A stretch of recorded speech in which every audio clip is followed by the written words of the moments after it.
The discovery. Buying the house. Ever since I was a kid, I've had this deep fascination with antiques. The allure of history wrapped up in forgotten objects has always captivated me. So when I stumbled upon that old, abandoned house on the outskirts of town, I felt like I had struck gold. The house was a dilapidated relic from a bygone era, its once grand facade now covered in layers of grime and neglect. To most, it looked like a crumbling ruin, but to me, it was a treasure trove waiting to be uncovered. The idea of restoring it to its former glory and discovering whatever hidden gems lay within was thrilling.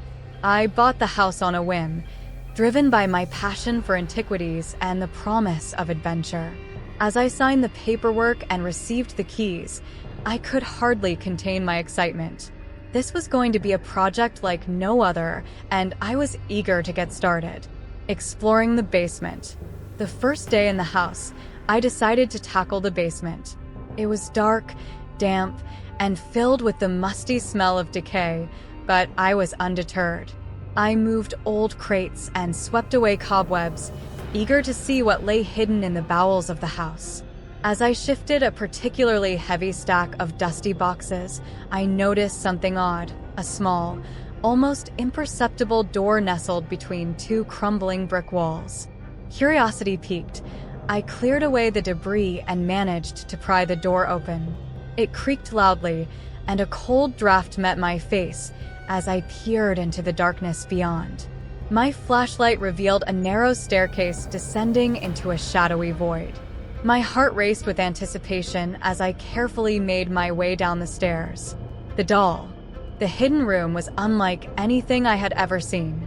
It was filled with an assortment of strange and macabre objects, tarnished mirrors, weathered paintings with eerie, ghostly figures, and a collection of bizarre trinkets that seemed to pulse with a history of their own. Each item was cloaked in a thick layer of dust, adding to the room's unsettling atmosphere. Amidst the clutter, one object stood out, a small, porcelain doll perched on a dusty shelf. Its eyes were unnervingly lifelike, and its expression was both unsettling and oddly captivating. The doll's features were frozen in a disturbingly twisted smile, and it seemed to stare straight through me. Despite a shiver running down my spine, I felt an irresistible urge to pick it up. As my fingers closed around the doll, a chill swept through the room, and I felt a sudden shift in the air. It was as if I had inadvertently disturbed something ancient and malevolent. Little did I know, that seemingly innocent act would set off a chain of supernatural events that would soon turn my life, and the lives of those around me, into a living nightmare, unleashing the horror. Strange occurrences. It wasn't long after I found that eerie doll that things began to unravel.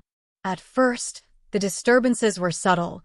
Objects would shift slightly, or I'd hear a faint creak in the dead of night.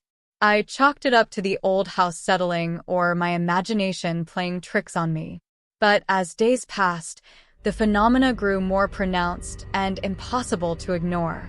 Doors would swing open with no apparent cause, even though I was certain they were tightly shut. The house seemed to groan and creak under some unseen pressure, and cold drafts began to seep through every room, chilling me to the bone. At times, it felt like something, or someone, was watching me from the shadows. My once thrilling project had become a source of constant anxiety, and the house felt less like a sanctuary and more like a malevolent entity. Haunting visions. As if the physical disturbances weren't enough, my nights were plagued by nightmares. I would awaken in a cold sweat, my heart racing from the unsettling visions that haunted my dreams. Ghostly figures flitted at the edge of my vision, their faces obscured but their presence undeniable. Disembodied whispers filled the silence, murmuring incoherently but dripping with malice. The doll, too, became increasingly unnerving. I would find it in different rooms from where I had left it, its disturbing expressions seemingly growing more sinister with each passing day. It was as if it had a will of its own, moving silently through the house and watching me with those unsettling eyes. Every time I glanced at it, a shiver of dread would crawl up my spine. Seeking answers, desperate to make sense of the chaos engulfing my life, I began to delve into the history of the house and the doll. I scoured old records and spoke to local historians, piecing together the dark legacy of my new home. What I discovered was more terrifying than I could have imagined. The previous owner of the house was a notorious collector of cursed objects. He had been rumored to dally in the occult, amassing a collection of items that were said to be vessels for malevolent spirits. Among these items was the very doll that now tormented me. The more I learned, the more I realized that the doll was no ordinary antique. It was reputed to be a vessel for a vengeful spirit, its curse bound to the house. The realization hit me like a cold slap in the face. The doll wasn't just a relic, it was a conduit for something dark and dangerous. The disturbances I was experiencing were not mere coincidences. They were the manifestations of the spirit's anger and resentment. What I had unwittingly unleashed was a force beyond my control, and the house was now a battleground for a malevolent presence that had been waiting for someone to disturb its slumber. Confrontation and realization. Escalating terror. The situation grew increasingly dire as the days wore on. What had started as unsettling occurrences quickly spiraled into a full-blown nightmare. Objects in the hidden room began to come to life, moving with an unnatural will of their own. The once dormant trinkets now appeared to animate, their eerie presence multiplying the terror I felt. Furniture would shift position, and eerie sounds of scuttling and scratching filled the house, echoing through the halls. The doll, meanwhile, became an ever-present source of dread. Its eyes seemed to follow me no matter where I went, and its once creepy smile had twisted into something even more malevolent. Each time I caught a glimpse of it, I felt a shiver of pure fear. The house had become a living nightmare, with shadows dancing on the walls and a suffocating sense of malevolence gripping me at every turn. Seeking help, desperate and terrified, I reached out to a renowned paranormal expert, hoping for some answers and relief. The moment I described the doll and the disturbances, the expert's face grew solemn. She confirmed my worst fears. The doll was indeed cursed, and the spirit it housed was growing stronger with each passing day. According to her, the spirit was a vengeful entity, bound to the doll and fueled by the anguish and suffering of its past. The only way to end the torment was to return the doll to its original resting place in the hidden room and seal it away. She warned me, with a gravity that made my blood run cold, that some antiques are better left untouched. The curse had been awakened, and it was now demanding retribution. Final confrontation. With the expert's advice in mind, I prepared for the final confrontation. I braced myself as I entered the hidden room once more, clutching the doll tightly. The air was thick with an oppressive energy, and the chaos within the room had reached its peak. Objects flew through the air, and the temperature plummeted, causing my breath to mist in the cold. The spirit, now fully manifest, loomed large and terrifying, its rage palpable. As I tried to return the doll to its place, the spirit fought back with ferocity. The room was filled with violent gusts of wind and blinding flashes of light. Despite the chaos, I focused on my task, my determination driving me to overcome the terror that sought to stop me. Through sheer will and bravery, I managed to place the doll back where I had found it and seal the hidden room once again. The moment I completed the task, the room fell silent. The oppressive energy lifted, and the chaotic disturbances ceased. Exhausted and shaken, I collapsed, feeling both relief and deep regret. Resolution. With the doll and other cursed objects sealed away, the haunting subsided. The house, once again, fell into an uneasy quiet. Though the supernatural disturbances had ended, The experience left me profoundly changed. I had learned a hard lesson about the dangers of tampering with the unknown and the consequences of disturbing the past. As I prepared to leave the house, now a silent monument to the horrors it had harbored, I vowed to be more cautious in my passion for antiques. The house would serve as a grim reminder of the thin line between fascination and danger, and of the shadows that lurk within the forgotten relics of history. The discovery. Moving in. When I first moved into my grandmother's old house, I was filled with excitement. It felt like the beginning of a new chapter in my life. The house, with its creaky wooden floors and antique charm, had always fascinated me.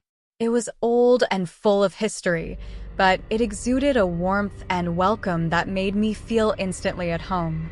I could almost feel my grandmother's presence in every corner, and it comforted me as I unpacked my belongings and began to settle in. Renovation. A few weeks after moving in, I decided it was time for some renovations. The house was beautiful, but it needed a bit of modernizing. One afternoon, while I was clearing out the attic, I stumbled upon a hidden door behind a stack of dusty boxes. It was small and almost unnoticeable, blending perfectly with the wooden panels of the attic. My curiosity got the better of me, and I decided to investigate. With a bit of effort, I managed to pry the door open, revealing a hidden room that seemed untouched for decades. The room was filled with old furniture covered in white sheets, cobwebs hanging from the ceiling, and mysterious objects scattered around. It felt like stepping into a time capsule, a forgotten part of the house's history. My heart raced with excitement and a hint of apprehension as I ventured further inside, eager to uncover the secrets hidden within. The diary. Among the old trunks and forgotten relics, I discovered an ancient, worn-out diary. The leather cover was cracked, and the pages were yellowed with age. It looked fragile, like it could crumble at any moment. The name scribbled on the first page caught my eye: Elizabeth. I assumed she was a former resident of the house, someone from long ago whose story was waiting to be told. I felt a strange connection to this forgotten piece of history and couldn't resist the urge to read it. As I carefully turned the pages, I was transported back in time, into the life of Elizabeth.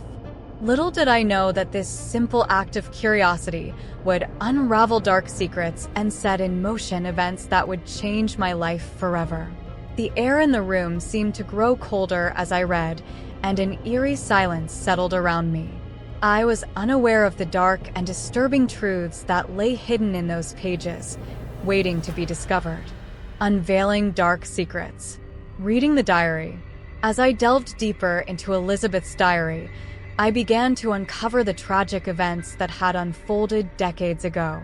The entries started innocuously enough, recounting everyday life in the old house. But as I read on, the tone shifted dramatically. Elizabeth's words grew darker, filled with sorrow and betrayal. She wrote of personal losses and relationships shattered by deceit. Then came the mentions of strange rituals. Elizabeth detailed how she had been drawn into a group that practiced dark, occult ceremonies right within the walls of the house. These rituals were meant to summon and control supernatural forces, and Elizabeth's descriptions were chillingly vivid.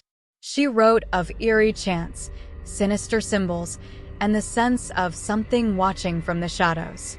Disturbing revelations. The more I read, the more disturbing the entries became. Elizabeth's involvement in these occult practices seemed to consume her. She described hearing strange noises at night, whispers that echoed through the halls, footsteps that seemed to follow her every move.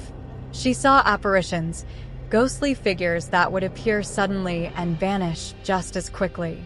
There were detailed accounts of inexplicable events, objects moving on their own, candles extinguishing without a breeze, and an overwhelming feeling of being watched.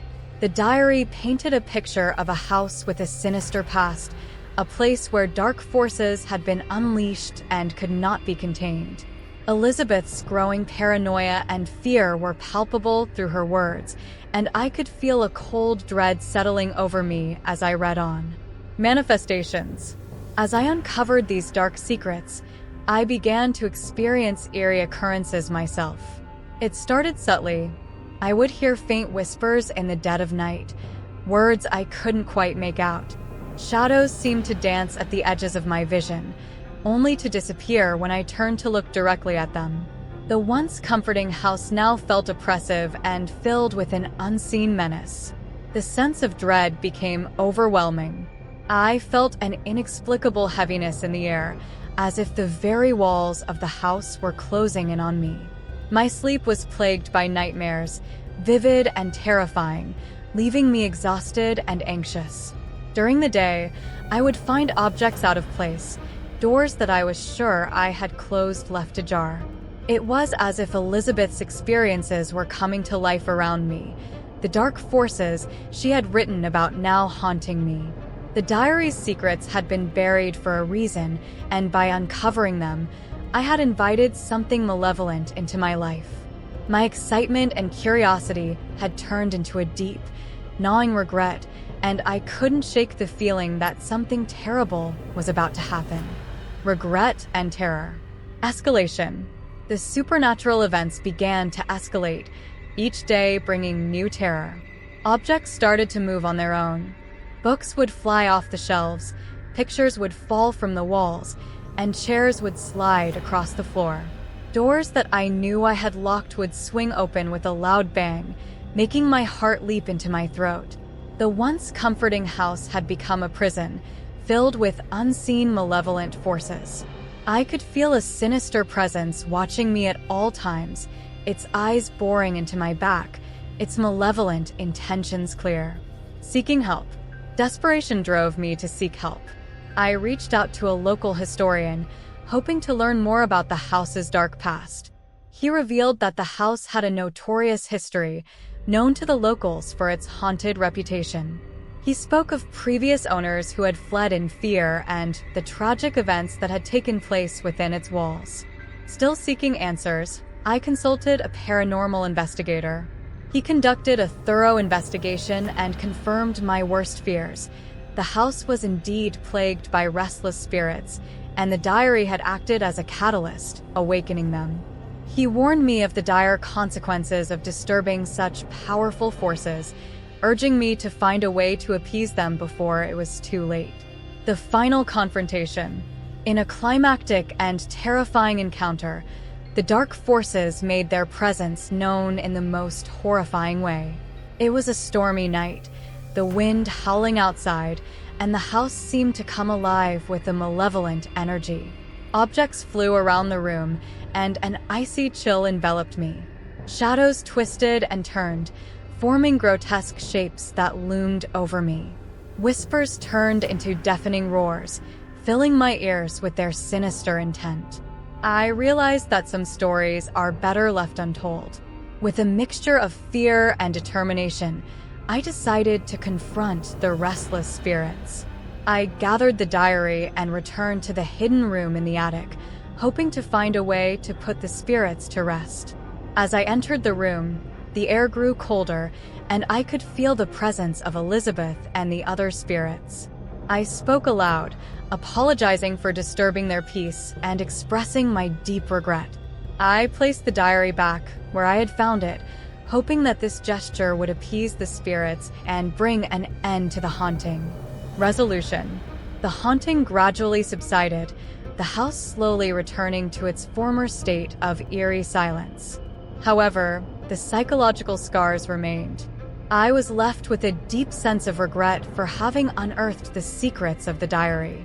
The experience had taken a toll on me, leaving me anxious and fearful, haunted by the memories of what I had encountered. The house, once a symbol of new beginnings, had become a grim reminder of the consequences of delving into the unknown. I moved out shortly after, unable to bear living in a place that held such dark memories. The experience served as a cautionary tale, a reminder that some mysteries are best left unsolved, and some doors are better left unopened. Conclusion. Looking back, moving into my grandmother's old house was meant to be a fresh start, a new chapter filled with hope and possibility. Instead, it became a journey into the heart of darkness, a terrifying odyssey that left me forever changed. The discovery of the hidden room and the ancient diary unearthed secrets that should have remained buried. What began as an innocent exploration spiraled into a nightmare, revealing the house's sinister past and the malevolent forces that still lingered within its walls. As the supernatural events escalated, my life was turned upside down. The malevolent presence that haunted me at every turn left me feeling powerless and vulnerable. Seeking help from a local historian and a paranormal investigator provided some answers, but also confirmed the terrifying reality of my situation. Their warnings and advice guided me toward the final confrontation with the restless spirits, a harrowing experience that tested my courage and resolve. Returning the diary and expressing my regret brought a tentative peace, but the haunting left deep psychological scars. The house, once a place of comfort and nostalgia, became a symbol of my profound regret and the dangers of uncovering the unknown. The ordeal taught me a valuable lesson. Some mysteries are better left unsolved, and some secrets are best left in the shadows. I moved away, hoping to leave the horrors behind, but the memories linger. The experience serves as a constant reminder of the consequences of curiosity and the thin veil that separates our world from the supernatural. As I rebuild my life, I carry with me the haunting knowledge that there are forces beyond our understanding, and sometimes it's wiser to let the past remain undisturbed. The disappearance. It's been months since Clara vanished, but it feels like only yesterday. Her absence hangs over me like a shroud, and no matter how much time passes, the pain never fades. We searched everywhere. Police reports, missing person flyers, interviews with neighbors, but every lead turned into a dead end. It's as though she disappeared into thin air. The uncertainty is maddening, and the lack of answers drives me to the brink of despair. I'm haunted by her laughter, her voice, the way she used to call my name. The house we grew up in has been empty since she went missing, abandoned and left to decay, just like my hope of ever finding her. Desperation gnaws at me, and I find myself driven by the need for closure, no matter how faint the hope.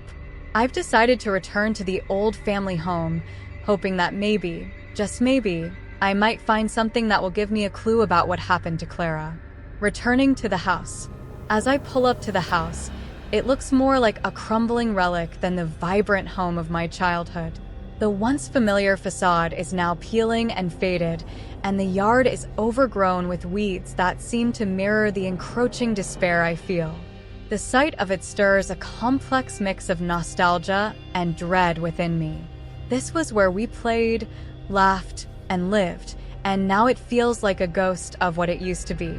I step through the front door, which groans on its hinges, and a cloud of dust greets me. The air inside is stale and thick with the scent of mildew. I move carefully through the rooms, each step stirring up memories and particles of dust. I'm searching for anything that could provide a clue, an object, a scrap of paper, something that could shed light on Clara's disappearance. The house seems to sigh with me as I go, as if it's holding its breath, waiting for me to uncover its secrets. Discovering the hidden room. While sifting through the debris of the living room, I notice something odd, a bookshelf that seems slightly out of place. My curiosity gets the better of me, and I start to examine it more closely. As I pull out a few books, I notice a gap behind the shelf. With a bit of effort, I manage to move the bookshelf aside, revealing a small, concealed door. My heart races as I push open the door, which creaks loudly in protest. The air on the other side is colder, and I shiver as I step into the hidden room. The space is untouched by time, like a snapshot of the past preserved in eerie stillness. Old toys and childhood drawings clutter the room, as if Clara had just walked away and never returned. It's both haunting and surreal, a bizarre time capsule that seems to hold the key to answers I've been desperately seeking. As I take in the sight, a chilling realization sets in. This room might hold the clues I need, but it also feels like I've stumbled into something I wasn't meant to find. The room feels heavy with unspoken secrets, and I can't shake the feeling that my search for Clara has just taken a turn into a deeper, darker mystery. Uncovering the secrets. The eerie room. As I step further into the hidden room, I'm struck by how meticulously it's been preserved. It's as if the world outside stopped and waited for Clara's return. Old toys, some faded and worn, are scattered across the floor. A small, cracked doll, a teddy bear with missing eyes, and a spinning top that hasn't turned in years.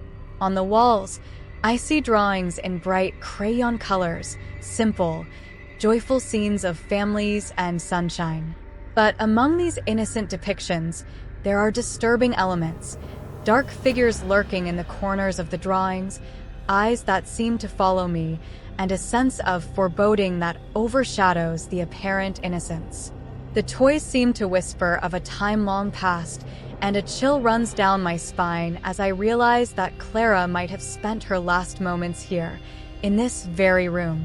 The atmosphere is heavy with a sense of abandonment and melancholy, and I can't shake the feeling that I'm intruding on something deeply personal and disturbing. Unsettling clues. My search for answers leads me to a small wooden desk tucked away in one corner of the room. Dusting off the surface, I find a leather-bound diary hidden beneath a stack of old coloring books. The diary's cover is cracked and worn, and I feel a pang of unease as I open it. Inside, the pages are filled with hurried, scrawled entries, some barely legible. They speak of fears and anxieties, Clara's fears.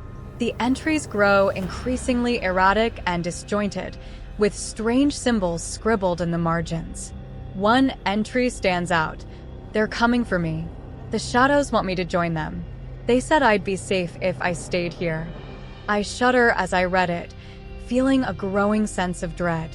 The symbols are unfamiliar, and the messages are chilling. It's clear that whatever happened to Clara was not just a disappearance, but something far more sinister. As I dig deeper, I find a series of disturbing messages, cryptic notes and warnings scrawled on scraps of paper, hidden beneath toys and drawings. Each clue seems to add to a growing puzzle of terror, suggesting that Clara's disappearance might be tied to something far darker than a mere missing person case. Dark revelations. The more I delve into the clues, the more the truth starts to emerge.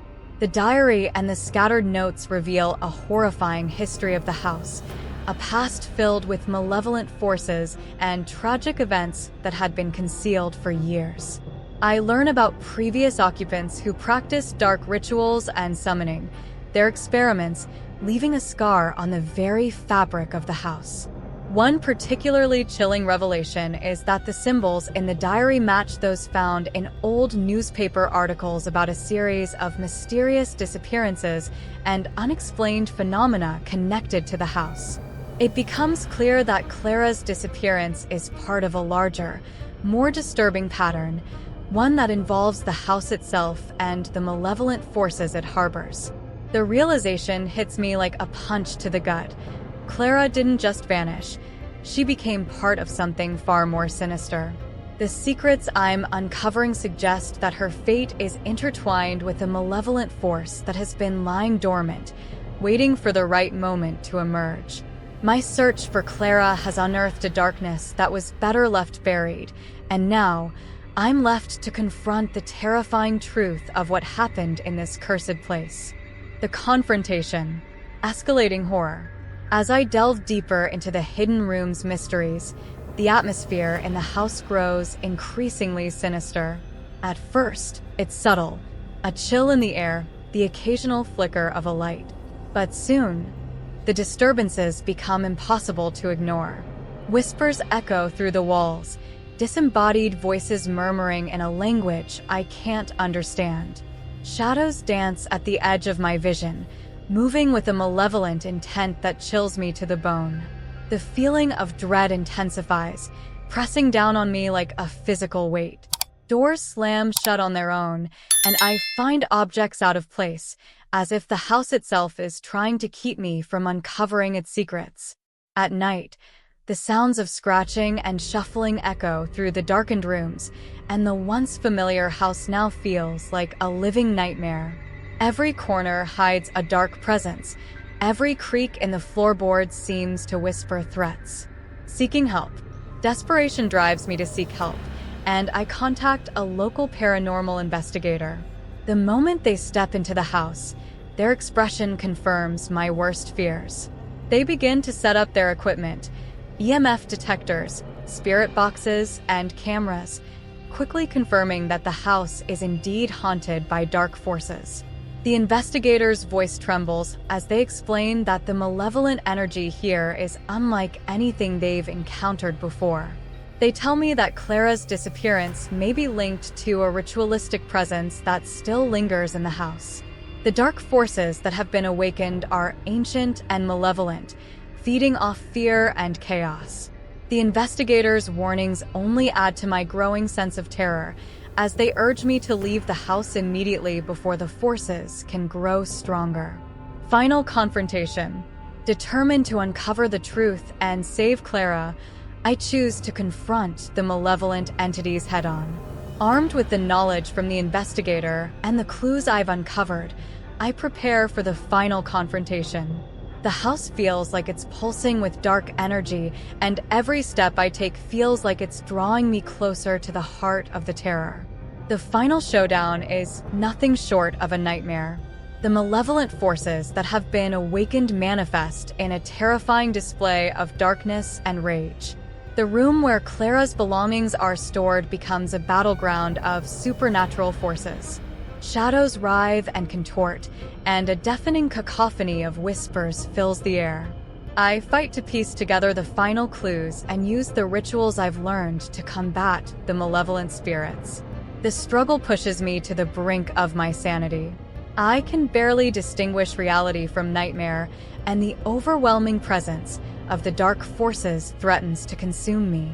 But with sheer willpower and a deep sense of purpose, I manage to perform the necessary rituals to banish the spirits back to the darkness from which they came.